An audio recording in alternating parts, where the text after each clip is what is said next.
On est rendu au rajout. J'ai remis du bleu dans mon plat pour que vous le voyez. Pour que ça soit plus facile pour vous, j'ai aplati le mur antérieur un peu plus. Là, il n'est pas écrit dessus, mais vous savez maintenant. J'ai aplati aussi, pardon, le mur postérieur un petit peu plus. Vous voyez, je ne me suis pas rendue jusqu'au bout. Si vous voulez mettre du plâtre ici pour le mettre un peu plus plat, là, comme on ferait en quadrangulaire, grand bien vous en fasse. Moi, je l'ai fait juste pour que vous puissiez avoir un repère visuel un peu plus plat. Alors, médial, comme je vous disais tout à l'heure, je me rends compte que j'ai les retraits sont terminés, que j'ai des petits coins à remplir ici, puis je dois aussi façonner le rebord proximal de mon mur médial. Alors, je viens ajouter du plâtre. OK, j'en mets pas une tonne. OK. Ce que je fais, là, c'est que je l'aplatis, puis je le tourne sans changer l'angle de mon mur à 45 degrés que j'ai fait ici. Je commence, on en rajoute un petit peu. Je l'aplatis, puis je pèse fort sur ma spatule, puis je change d'angle. Vous voyez que je change de plan. Okay. De cette façon, je garde l'angle que j'ai travaillé si fort à obtenir. Je fais le coin antéro-médial. J'avais beaucoup moins de plis. Alors, j'ai beaucoup moins besoin de plâtre là. On va faire le mur, le rebord proximal, OK? Le même truc que j'utilise toujours. J'en rajoute beaucoup. Je viens l'aplatir. Ce que je veux, c'est augmenter le flare. Fait que je dois augmenter la hauteur dans ce plan-là de mon mur médial. OK? Parce que, comme je vous disais tout à l'heure, on n'est pas dans l'angle, dans le rayon de 10 sous du tout. On est plus dans du 25 sous. Là, j'en profite pour en rajouter sur le coin de ma coupole, qui m'en manquait une petite affaire, mais je touche pas à ma logette. D'accord?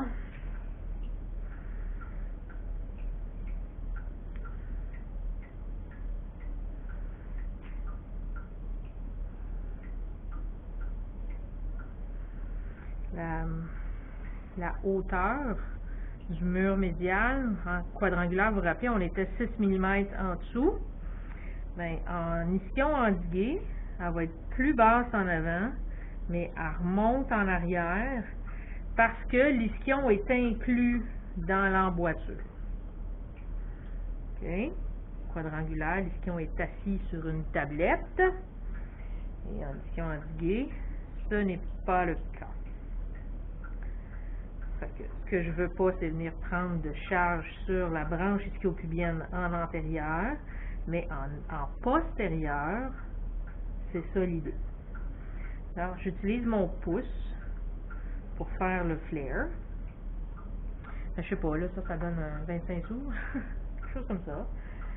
OK, vous verrez en laboratoire. Ça dépend aussi de votre patient. Je vais juste vous faire le coin là, pour que ce soit plus facile pour vous de voir. Comme en quad, il faut que je vienne faire une banane pour mon tendon.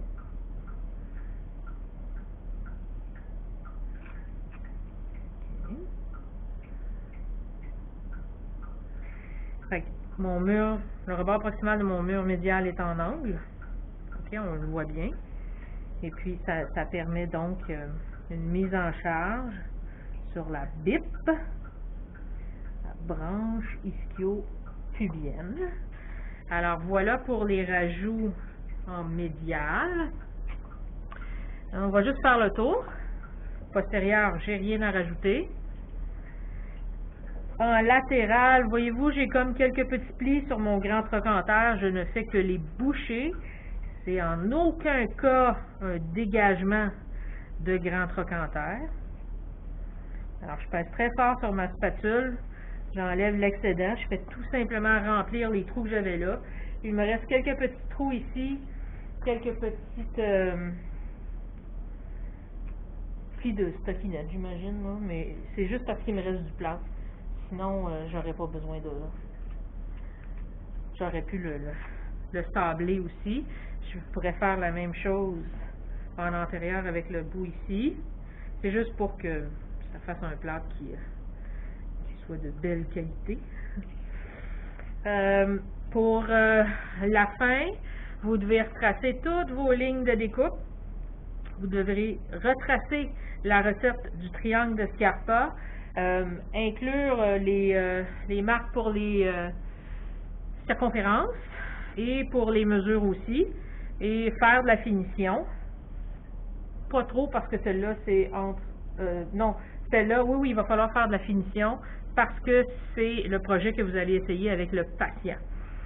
Alors voilà, on va faire un dernier tour d'horizon une fois que mes reconstructions auront été sablées et harmonisées.